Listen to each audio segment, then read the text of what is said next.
14 दिवसानंतर क्वारंटाईन सेंटरमधून आम्हाला बाहेर सोडण्यात आलेलं होतं. नदीपलीकडे असलेल्या त्या क्वारंटाईन सेंटरमधून बाहेर आल्यानंतर आम्हाला जवळजवळ लक्षात आले होते की आयुष्य किती भयानक पद्धतीचं आहे. आम्ही पुन्हा एकदा गल्लीच्या कठड्यावरती येऊन गप्पा मारत बसलेलो होतो. तेवढ्यात निलेश माझ्याकडे पाहत म्हणाला, तुला माहीत आहे का सुरेश, त्या सुगंधी काकांच्या कट्ट्याच्या बाजूला असलेल्या मोठ्या दुकानाच्या आतमधल्या बाजूला बरंच काही चित्रविचित्र घडलेलं आहे. मी म्हणालो, आपण तर सगळेजण आतमध्ये क्वारंटाईन होतो, कसं काही माहीत असणार? तू आणि तुझा भाऊ दोघेजण 7 दिवसानंतर बाहेर आलात, तुम्हाला जास्त माहिती असणार आहे. तेव्हा निलेश मला म्हणाला, अरे त्या सुगंधी काकांच्या कट्ट्यालगत असलेल्या आतमधल्या दुकानाच्या गोडाऊनमध्ये तब्बल 6 ते 7 जण तसेच तरफडून मेलेले आहेत. ते एकाच कुटुंबातील आहेत असं सांगितलं जातंय, पण कोणी बाहेर काढायला गेलं नाही. मी त्या वेळेला म्हणालो, तुला कसं काय माहिती? अरे प्रेत सडून गेली असतील ना, त्याचा वास येणार की. तू कसं काय म्हणतोस की ते आतमध्ये तसेच आहेत? तेव्हा निलेश माझ्याकडे पाहत म्हणाला, तुला माहीत नाही, कोरोनाच्या भीतीने एक संपूर्ण कुटुंब त्या दुकानाच्या आतमध्ये स्वतःला बंद करून घेऊन तसेच राहत होतं. त्यांना बाहेर मुळात पडायचंच नव्हतं. तब्बल 10 जण होते, 7 जण मेले एवढं मला माहीत आहे. 3 जणांचं काय झालं काहीच कळायला मार्ग नाही. पण सुगंधी काका मात्र अजूनही ड्युटीवरतीच आहेत. 1.5 महिना झालं ते तिकडेच आहेत. त्यांच्या घरालगत ते दुकान असल्यामुळे ते उघडायचं तरी कोणी, हा फार मोठा प्रश्न आहे. मी त्यावेळेला निलेशकडे पाहत म्हणालो, म्हणजे तुला काय म्हणायचं आहे की आपण ते दुकान उघडायचं? तेव्हा निलेश म्हणाला, मी तसं कुठे म्हणत आहे, निदान आतमध्ये डोकावून तरी पाहायला हवं. मी त्यावेळेला म्हणालो, या दुकानाला फळे आहेत, जुन्या काळातलं दुकान दिसतं. बिजागरीने एकत्रित मोठमोठ्या फळ्या जोडून जुन्या काळात कशा पद्धतीचं दुकानाला धार केलं जायचं, कदाचित तेच दुकान असावं. केतूर म्हणायचं एका म्हाताऱ्याचं ते दुकान होतं. पण असं काही विचित्र घडले असेल हे मला मनाला पटत नव्हतं. निलेश, त्याचा भाऊ राजेश या दोघांनीही 7 दिवस अगोदर क्वारंटाईन सेंटरमधून बाहेर पडल्यानंतर आमच्या भागात जिथे जिथे कोरोनामुळे बंदिस्तपणा आणलेला होता त्या सर्व भागाचा सर्वे जवळजवळ पूर्ण केला होता. स्वतः आरोग्य सेवक म्हणून काम करणाऱ्या त्या दोघांना गल्लीमधील बऱ्याच ठिकाणची माहिती होती. केतूर म्हणायच्या त्या वृद्ध व्यक्तीच्या दुकानातील जी बाब त्यांनी सांगितली ती खऱ्या अर्थाने जर घडली असेल तर 7 प्रेत आतमध्ये तशीच कशी काय असू शकतात? आणि एकूण 10 व्यक्ती आहेत, मग 3 व्यक्तींचं झालं काय? हा मोठा प्रश्न आमच्या डोळ्यासमोर येऊन उभारलेला होता. लोक म्हणतात की कोरोनाच्या काळामध्ये कित्येक लोक उपचार घेण्यापासून, त्या उपचाराच्या त्रासापासून किंवा उपचाराला नेल्यानंतर माणूस जिवंत परत घरी येत नाही या भीतीपोटी घरातून बाहेर पडलेच नाहीत. कदाचित त्या भीतीमुळेच ते संपूर्ण कुटुंब बाहेर पडलेलं नसावं असं माझ्या मनात येत होतं. राजेश माझ्याजवळ बोलण्यासाठी आलेला होता. मला म्हणाला, निलेशने तुला जे काही सांगितलं ते तुझ्या लक्षात आलं का? मी त्यावेळेला म्हणालो, अरे मी कोण पुढारी आहे का? मी सर्वसामान्य गणेश उत्सव तरुण मंडळाचा अध्यक्ष म्हणून काम करणारा व्यक्ती. मी काय करणार त्यात सांग बरं? सुगंधी काका जोपर्यंत ड्युटीवरून परत येत नाहीत तोपर्यंत आपल्याला त्या दुकानाच्या फटीमध्ये पाहता येणार नाही, दुकानाचं दार उघडता येणार नाही. आणि जोपर्यंत दुकानाचे दार उघडता येत नाही तोपर्यंत पुढे काहीच करू शकणार नाही आहोत. तेव्हा राजेश म्हणाला, अरे दुकानाचे मुख्य दार उघडून कुठं जायचं म्हणतोय मी? सुगंधी काकांच्या घराच्या मागच्या बाजूला त्या दुकानाच्या मागच्या बाजूचे दार आहे, त्याला सुद्धा लाकडी दरवाजा आहे. मला वाटतं आपण मागच्या बाजूला त्या दरवाजातून डोकवायला हवं. मला खात्री आहे काही ना काहीतरी नक्कीच समजेल. मी त्या वेळेला म्हणालो, पिंट्या काय म्हणाला? पिंट्या तर मागच्या बाजूलाच राहतो, त्याला वास वगैरे आला असेल ना? तेव्हा राजेश मला म्हणाला, पिंट्या 6 दिवसांपूर्वीच गेला ना, मेला की तो? मी त्या वेळेला त्याच्याकडे आश्चर्यकारक नजरेने पाहत जागेवरून उठून आवाक होऊन म्हणालो, अरे काय बोलतोस, तुला कळतं का? तेव्हा राजेश माझ्याकडे पाहत म्हणाला, खरं तेच सांगतोय, मागच्या बाजूला राहणारा पिंट्या 6 दिवसांपूर्वीच गेला. मीही ऐकल्यानंतर बेचैन झालो. कशामुळे गेला? त्याला तर कोरोना वगैरे काहीच झालं नव्हतं. तेव्हा राजेश म्हणाला, तेच तर मी तुला सांगण्याचा प्रयत्न करतोय. तो त्या मागच्या बाजूला असलेल्या दरवाजाच्या फटीतून आतमध्ये काय आहे ते पाहण्याचा प्रयत्न करत होता. त्याने 2-3 वेळा मला फोन करून सुद्धा सांगितलं की इथे काहीतरी चित्रविचित्र आहे रे राजू, तू पाहायला ये. पण मी नुकताच कोरोनाच्या सेंटरमधून बाहेर आल्यामुळे आजूबाजूला बाहेर फिरत नव्हतो. मला डॉक्टरांनी तसे सांगितलं होतं, पण त्या दुकानाच्या आतमधल्या भागात त्यांनी असं काहीतरी पाहिलं होतं की ज्यामुळे त्यांचा जीव गेला असं मला वाटतं. त्यावेळेला मी म्हणालो, म्हणजे नेमकं जीव गेला कशाने? त्याला कोणी मारलं का? त्याचा कोणी खून केला का? अजून वेगळं काय घडलं? तेव्हा राजेश माझ्याकडे पाहत म्हणाला, तो त्या दुकानाच्या आतमध्ये अडकला गेला, तो परत बाहेर आलाच नाही. मी म्हणालो, तू काय बोलतोय, तुला कळतं का? दोन्ही बाजूने दुकानाच्या फळ्या बंद आहेत. पुढच्या बाजूला आणि मागच्या बाजूला दोन्ही बाजूंनी दुकान बंद करून टाकलेलं आहे असं तू सांगत आहेस. मग तो व्यक्ती आतमध्ये जाईल कसा काय? ते काय मांजरीचं पिल्लू आहे की फटीतून आत गेलं म्हणून सांगतोयस तू? तेव्हा राजेश माझ्याकडे पाहत म्हणाला, तेच तर मुळात सगळ्यात मोठं आश्चर्य आहे की तो आत गेला कसा काय? तेव्हा मी त्याला म्हणालो, तू कशावरून म्हणतोस की तू आत गेलेला आहे? तेव्हा राजेश माझ्याकडे पाहत म्हणाला, तेच तर मी सांगण्याचा प्रयत्न करतोय, तुमच्या कोणाच्या लक्षात येत नाही.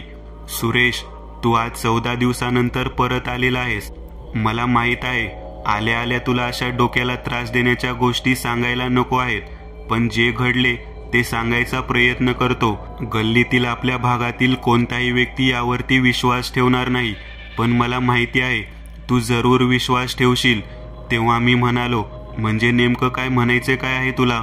तेव्हा राजेश माझ्याकडे पाहत म्हणाला, पिंट्या आतमध्येच आहे, त्याचा जीव गेलेला आहे, तो भरकटत आहे, तो दिसतो, त्याचा आवाज येतो, तो बोलावतो, काढा मला बाहेर, काढा मला, इथे थांबायचं नाही, खूप घाण वास येत आहे, सारखा तो तसा म्हणतो. मी ऐकल्यानंतर राजेशकडे पाहत म्हणालो, राजेश, तुझ्या डोक्यावर परिणाम झाला आहे का? तेव्हा राजेश मला म्हणाला, मला वाटलंच होतं, लोक मला असे म्हणतील, म्हणून मी त्यासाठी तुला एक आवाज ऐकवतो. त्यावेळेला मी राजेशकडे पाहत म्हणालो, कसला आवाज? तेव्हा त्याने त्याचा मोबाईल बाहेर काढला आणि रेकॉर्डिंग ऑन केलं. त्यावेळेला एखाद्या मोठ्या हॉलमध्ये कोणाला तरी बंदिस्त करावं आणि त्याच्या जीवाच्या आकांताने मारलेली हाक ऐकू यावी अशा पद्धतीचा आवाज ऐकू येऊ लागला. बाहेर काढा मला, बाहेर काढा, हा आवाज माझ्या डोक्यामधून घुमू लागला. आता मात्र मी घाबरलो. मोबाईलच्या रेकॉर्डिंगमधला आवाज ऐकल्यानंतर माझ्या पायाखालची जमीन सरकली. निलेश आणि राजेश हे दोघेही जर आरोग्य सेवक म्हणून काम करणारे गल्लीतील चांगले तरुण, त्यांच्या समोर आलेली ही घटना आणि माझ्या समोर आलेले जे सत्य होतं ते पाहिल्यानंतर मला काय उत्तर द्यावं ते कळेना. ते दोघेही जण माझ्याकडे पाहत म्हणाले, सुरेश, काय करायचं सांग आता? फळी फोडून त्यांना बाहेर काढायचं का? तेव्हा मी म्हणालो, अरे तेवढं मोठं दुकान, 20-25 लाखाचं सामान आत असेल, फळी जर फोडली तर उगाचच केस होईल आणि आज जर काही नसेल तर चोरीच्या गुन्ह्याखाली अटक करतील आपल्याला. तेव्हा मी त्यांच्याकडे पाहत म्हणालो, एक उपाय सांगतो, आपण ज्या दिशेने आवाज येतोय, ज्या ठिकाणाहून तो आपल्याला बाहेर काढण्यासाठी हाक मारतोय, त्या ठिकाणाहून आतमध्ये पाहण्याचा प्रयत्न करू. मला खात्री आहे काही ना काहीतरी नक्की दिसेल. तेव्हा निलेश म्हणाला, होय, मला पण तसंच वाटतं, पण भीती वाटते रे. तेव्हा मी म्हणालो, घाबरण्यासारखं काय आहे?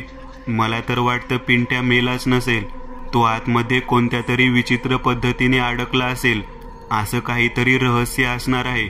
मेलेला माणूस अशा पद्धतीने लगेचच हाक मारत नाही असं मला वाटतं. तेव्हा निलेश माझ्याकडे पाहत म्हणाला, मग आपण तिघेजण आज त्या ठिकाणी थांबायचं का?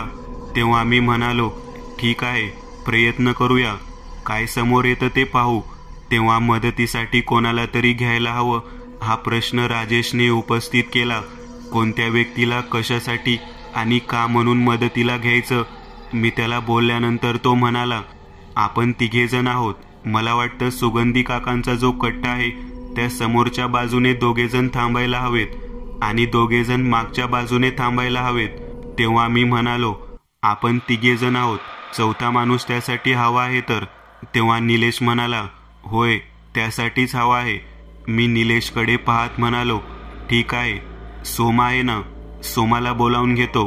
सोमा या गोष्टीमध्ये घाबरत नाही, तो नक्कीच आपल्याला मदत करेल. सोमाचं नाव काढल्यानंतर ते दोघेजण नकार देऊ लागले. मी म्हणालो, सोमाला का नको म्हणत आहात? तेव्हा निलेश आणि राजेश दोघेही जण म्हणाले, अरे तो वाघ्या आहे ना, तो देवाला सोडलेला माणूस आहे, त्याच्यासमोर जर वाईट काय असेल तर कसे येईल?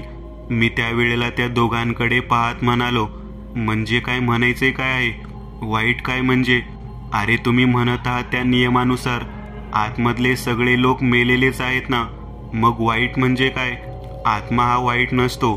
जर त्यांना तिथून बाहेर पडण्यासाठी काही संसाधन मिळत नसेल तर ते काही ना काहीतरी बोलतील, सांगतील, त्यातून काही ना काहीतरी मार्ग तरी काढता येईल. तरी सुद्धा राजेश नकार देत होता. निलेश माझ्याकडे पाहत म्हणाला, सोमा सोडून दुसरा कोणाला सुद्धा बोलावलं तर माझी काही हरकत नाही, पण सोमाला नको. त्या दोघांचं बोलणं जरा मला विचित्र वाटलं. मी विचार करू लागलो, सोमा हा देवाला सोडलेला वाघ्या, तो जर तिथे आला तर होऊन काय होईल? वाईट शक्ती जर त्याच्या समोर नाही आली तर ते काय रहस्य आहे ते आपल्याला समजणार नाही. एवढेच कारण असू शकते, पण त्याला एवढा तीव्र विरोध करण्याची काय गरज आहे? मी विचार करत होतो तेव्हा मी दुसरा पर्याय निवडला. मी त्यांना म्हणालो, सोमा आपल्यासोबत थांबणार नाही, मागे थांबेल दुसरा व्यक्ती मी सांगतो, तो आला तर चालेल का? तेव्हा राजेश म्हणाला, कोणाबद्दल बोलत आहेस? तेव्हा मी विकासचं नाव घेतलं. मग ते तयार झाले. विकासचं नाव घेतल्यानंतर ते लगेचच तयार झाल्यावर मी म्हणालो, अरे असं कसं काय तुम्ही बोलता रे? एकदा सोमासारख्या मुलाला नको म्हणता आणि विकाससारख्या मुलाला तयार व्हायला सहमती दर्शवता. तेव्हा ते दोघेही जण म्हणाले, विकास हा मुलगा मदतीचा आहे. मी त्यावेळेला विचार करू लागलो, दोघेही जण ज्या पद्धतीने सांगत आहेत त्या पद्धतीने केलेलं बरं. मी सोमाला बोलवण्याच्या दृष्टिकोनातून निघालेलो होतो. माझ्या मनात शंकेची पाल चुकचुकत होती. सोमाला का म्हणून यांनी नकार दिला असावा? वाघ्या आहे म्हणून जर नकार दिला असेल तर नेमकं घडणार तरी काय? तिथं वाईट शक्ती समोर येणार नाही. त्यांचं म्हणणं बरोबर होतं. जर वाईट शक्ती समोरच आली नाही, पिंट्यासारखा व्यक्ती आतमध्ये अडकलेला आहे, त्याचं भूत आपल्याशी बोललंच नाही तर आपल्याला कळणार कसं? हे त्याचं म्हणणं सुद्धा योग्यच होतं. तरी सुद्धा मी सोमाच्या वस्तीवरती गेलो, त्याच्याशी चर्चा केली आणि त्याला सांगितलं. तेव्हा सोमा म्हणाला, तू जे काही सांगत आहे ते सगळं काही मला स्वतःला वाटतं. असं काही होऊच शकत नाही, असं काही होऊच शकत नाही. 10 लोक आतमध्ये अडकावीत, त्यांचा जीव जावा, एकाही व्यक्तीने बाहेर ओरडून कोणाला हाक मारू नये किंवा मदतीसाठी धाव घेऊ नये, ही गोष्ट चुकीची वाटते. काहीतरी नक्की आहे बघ.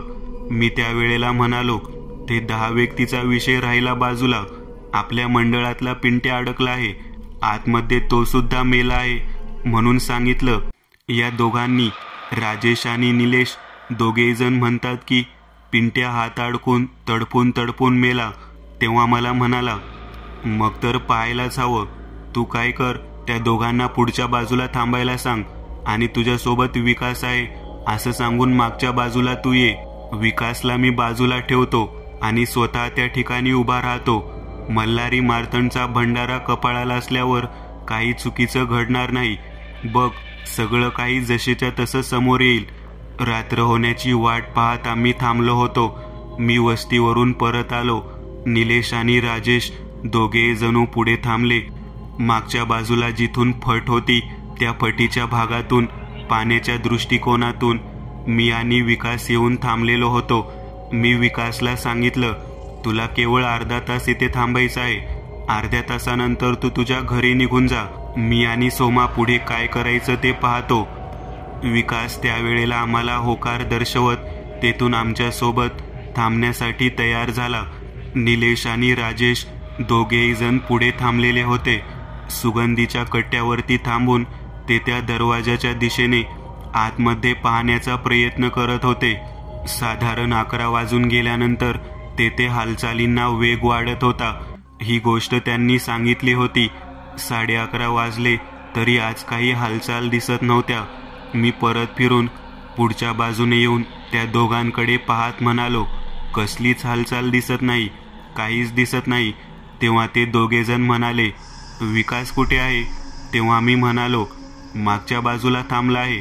तेव्हा ते म्हणाले, अरे त्याला एकट्याला कशाला सोडून आलास? जा तू मागच्या दिशेने थांब. 12 नंतर काही ना काहीतरी संकेत, काही ना काहीतरी गोष्ट नक्कीच कळतील. अर्जुन वाट पाहत आम्ही तिथे थांबलेलो होतो. मागच्या दिशेने गेलो. विकासला मी घरी जायला सांगितलं. विकास मला म्हणाला, मी बस स्टँडवरती जातो, तिथून पानटपरीतून काही साहित्य घेतो आणि मग घरी जातो. मी त्याला होकार दर्शवला. माझ्यासोबत सोमा होता. सोमानी मला सर्वात प्रथम त्या फटीतून आत पाहण्यासाठी सांगितलं. मी फटीतून आत पाहण्याच्या दृष्टिकोनातून मागच्या बाजूच्या कठड्यावरती बसलो. फळ्यांना कान लावला. लाकडे फळ्याच्या भागातून आतमधला आवाज ऐकू येऊ लागला. 1-2 नव्हे तर तब्बल 7-8 लोक एकमेकांशी चर्चा करत होते. त्यांच्या बोलण्यातून एक जाणवत होतं की ते सगळेजण एकाच कुटुंबातील होते. मी चांगलाच घाबरून गेलो. मी सोमाकडे पाहत म्हणालो, राजेश आणि निलेश जे दोघेजण बोलत आहेत ते अगदी खरं आहे. इथे आतमध्ये मेलेल्या लोकांचा आवाज येत आहे. तेव्हा सोमा मला म्हणाला, किती जण आहेत? मी सांगितलं, 7 जण लोक असावेत. एकमेकात चर्चा करत आहेत. तेवढ्यात जोरात कोणीतरी ओरडलेला आवाज ऐकू आला. मी तो आवाज ऐकल्यानंतर सोमाकडे पाहत म्हणालो, सोमा, हा पिंट्याचा आवाज वाटतो. सोमा मला म्हणाला, होय रे, मला पिंट्यासारखाच आवाज वाटला. तो काहीतरी नको नको म्हणतोय असं सुद्धा आवाज येत आहे. तेव्हा त्या फटीतून आत पाहण्याच्या दृष्टिकोनातून आम्ही दोघेही डोकावणार. तेवढ्यात पुढच्या बाजूला थोडा गोंधळ ऐकू येऊ लागला. दुकानातून नीट डोकावून पाहण्याच्या दृष्टिकोनातून विचार करत होतो. इतका कोणीतरी मोठ्याने ओरडत आहे, त्याच्या तोंडाला बांधलेलं आहे असं ऐकू येऊ लागलं. सोमा म्हणाला, आपल्यासोबत फक्त इथं विकास होता. नक्कीच काहीतरी विचित्र प्रकार आहे बघ. मी सोमाला म्हणालो, फटीतून वाकून पहा. सोमाने त्याला कडीपट्टीला आपला डोळा लावला आणि आत वाकून पाहिलं. तेव्हा सोमा मागच्या बाजूने फिरला आणि मोठ्याने तोंडावरती आपला आवाज दाबण्याचा प्रयत्न करत मला तेथून पळून जाण्याच्या दृष्टिकोनातून इशारा करू लागला. त्याने तसा इशारा केल्यानंतर मी मागच्या बाजूला सरकलो आणि डाव्या बाजूने पळत सुटलो. तो सुद्धा माझ्या पाठोपाठ पळण्याचा प्रयत्न करू लागला. त्याचे पाय थरथर कापत होते. मी त्याला म्हणालो, सोमा, काय पाहिलेस? तिथं काय होतं काय तिथं? तेव्हा सोमा माझ्या हाताला धरून दूरवर पळत पळत नेत मला म्हणाला, फार भयानक, अतिशय भयानक दृश्य पाहिले मी. विकास कुठे आहे? विकास तुला माहीत आहे का? मी म्हणालो, अरे तो स्टँडवर गेला होता ना. नाही, विकास स्टँडवर गेलाच नाही. त्याला समोरच्या त्या दुकानाच्या दरवाजाच्या फटीमधून आतमध्ये काही लोक ओढत होते. मी पाहिलं आणि ते ओढत असताना तो ओरडण्याचा प्रयत्न करत होता, परंतु त्याचं तोंड कोणीतरी दाबलं होतं आणि पायाने आतमध्ये ढकलत होतं. फळीचा दरवाजा, त्यातील एक फळी तुटलेली होती. आतमध्ये ढकलायचं काम सुरू होतं. मी डोक्याला हात लावला. मी म्हणालो, अरे याचा अर्थ समोरच्या बाजूला असलेल्या राजेश आणि निलेश या दोघांनाही माहीत असणार आहे की विकासला ढकललं आहे ते. तेव्हा सोमा माझ्याकडे पाहत म्हणाला, सुरेश, तुझ्या लक्षात येत नाही का? राजेश आणि निलेश या दोघांनी त्याला ढकललं. विकासला आतमध्ये ढकलून त्यांनीच दार पुढे केलं. मी डोक्याला हात लावला. असं काय कारण असेल म्हणून त्यांनी हे घडवलं असेल? आतमध्ये तर सैतानी शक्ती आहे असं सांगितलं होतं. माझ्या मनामध्ये विचार सुरू झालेला होता. आम्ही तसंच स्टँडवरती गेलो. स्टँडवर बरेच लोक झोपलेली होती. बाकड्याच्या कडेला आधार घेत तिथंच बसलो. सोमाकडे पाहत म्हणालो, तुझ्या मस्तकाला देवाचा भंडारा लावला आहे. तुला जे दिसलं ते खरं दिसलं. त्या लाकडाच्या फटीमधून तू जे काही पाहिलंस ते सगळं काही तुम्हाला सांगितलं. 5-7 लोक आतमध्ये एका मुलाला ओढत होते आणि तो मुलगा विकास होता. मला मुद्दामून विकासला त्यांनी बोलवायला सांगितलं होतं, परंतु मी विकासला न बोलवता तुला बोलावून घेतलं. मला वाटतं नक्कीच काहीतरी रहस्य दडलेलं आहे त्या फटीमध्ये.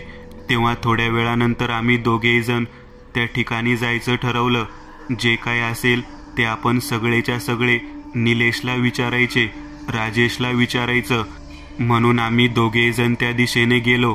समोरच्या बाजूला जिथे सुगंधीचा कट्टा होता त्या कट्ट्याच्या जवळ दुकानाजवळ जाऊन पोहोचलो.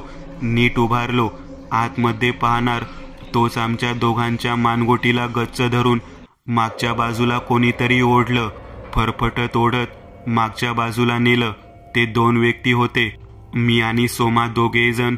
काही ओरडण्याच्या आत त्यांनी जवळजवळ 10 ते 15 फूट मागे ओढलेलं होतं. कठड्यावरून ओढून खाली पाडलं. नीट पाहिलं तर अंधारामध्ये दिसलं की सुगंधी काका आणि काकू दोघेही जण आहेत. मी त्यांच्याकडे पाहत म्हणालो, अहो असं का करत आहात तुम्ही? मगाशी काय झालं? तुम्ही त्या विकासला आतमध्ये ढकलत असताना पाहिलं का? तेव्हा ते दोघेही जण माझ्याकडे पाहत म्हणाले, आम्ही नाही पाहिलं, आम्ही कोणालाही आतमध्ये नाही पाठवलं. तुझ्या लक्षात येत नाही का? मी म्हणालो, काय लक्षात येत नाही? तेव्हा तो म्हणाला, अरे ही जी फट आहे, या फटीतून आतमध्ये जो पाहतो तो व्यक्ती सरळ सरळ आतच जातो, तो परत बाहेर येत नाही. मी म्हणालो, मग तुम्ही त्याला आतमध्ये ढकलून देताना मागच्या बाजूला उभारले होता ना? पाहिलं ना मी. सोमा म्हणाला, मी स्वतः पाहिलं आहे. तेव्हा काका म्हणाले, आम्ही त्याला वाचवत होतो. पाय देऊन, पायाचा आधार देऊन ओढण्याच्या दृष्टिकोनातून मदत करत होतो. आम्हाला काय माहिती की तो एवढ्या उतावळ्या पद्धतीने पुढे येईल आणि त्या पद्धतीने पाहत बसेल. मी प्रचंड चिडलेल्या अवस्थेत या दोघांकडे पाहत म्हणालो, तुम्ही दोघे जण खोटे बोलत आहात. नेमकं या दुकानामध्ये, या लाकडी फटीच्या आतमधल्या दरवाजाच्या भागामध्ये काय घडतं ते तुम्हा दोघांना माहीत आहे. तुम्ही अचानक इथे कसे काय आलात? त्या दोघांनी तर विकासला बोलावलं होतं आणि अजून एक साथीदार म्हणून मी सोमाला बोलावले. तेव्हा सुगंधी काका आमच्याकडे पाहत म्हणाले, तुमच्या लक्षात येत नाही का? राजेश आणि निलेश दोघेही जण जिवंत नाहीत. त्यांनी अगोदर पिंट्याला सुद्धा या पद्धतीने आतमध्ये बोलावून घेतलं. आता त्यानंतर त्यांनी विकासला बोलावून घेतलं. त्यानंतर सुरेश, तुझा नंबर होता. मी डोक्याला हात लावला. काय बोलत आहात काका? तेव्हा सुगंधी काका आणि काकू म्हणाले, होय, 10 दिवसापूर्वी आरोग्य सेवक म्हणून कार्य करत असताना या ठिकाणी त्यांची ड्युटी लागली होती. या ठिकाणी आतमध्ये कुटुंब स्वतःला कोंडून घेऊन मृत्युमुखी पडलं. ते आतमध्ये काय करत आहे हे पाहण्यासाठी त्या दोघांनी या फटीतून पाहिलं. ते परत आलेच नाहीत. रात्री त्या सर्व कुटुंबातील मृत लोकांनी त्यांना आत ओढून घेतलं. एका पाठोपाठ एक दोघेही जण आतमध्ये गेले. त्यानंतर त्यांनी पिंट्याला बोलावून घेतलं. मागच्या भागातून पिंट्याला हाक मारून त्या फटीतून बोलावून घेतलं. पिंट्या सुद्धा गेला. त्यानंतर तुझा नंबर होता, पण तू विकासला बोलवावं अशी त्यांची इच्छा होती. मग तू विकासला बोलावलं. विकासही गेला. केवळ सोमा हा वाघे आहे. सोम्याच्या डोक्याला भंडार आहे. म्हणून तू आणि सोमा दोघेही जण वाचला बघ. आता बघ, कोणच वाचण्याची शक्यता नाही. जो कोणी आत पाहिल त्याला आत ती फट ओढून घेते आणि माणूस कायमचा आत अडकून बसतो. मी डोक्याला हात लावला. अचानक सुगंधी काका आणि काकू आल्यामुळे मी आणि सोमा दोघेही जण वाचलेलो होतो. विशेषतः सोमापेक्षा मीच या मृत्यूच्या तडाख्यातून वाचलेलो होतो.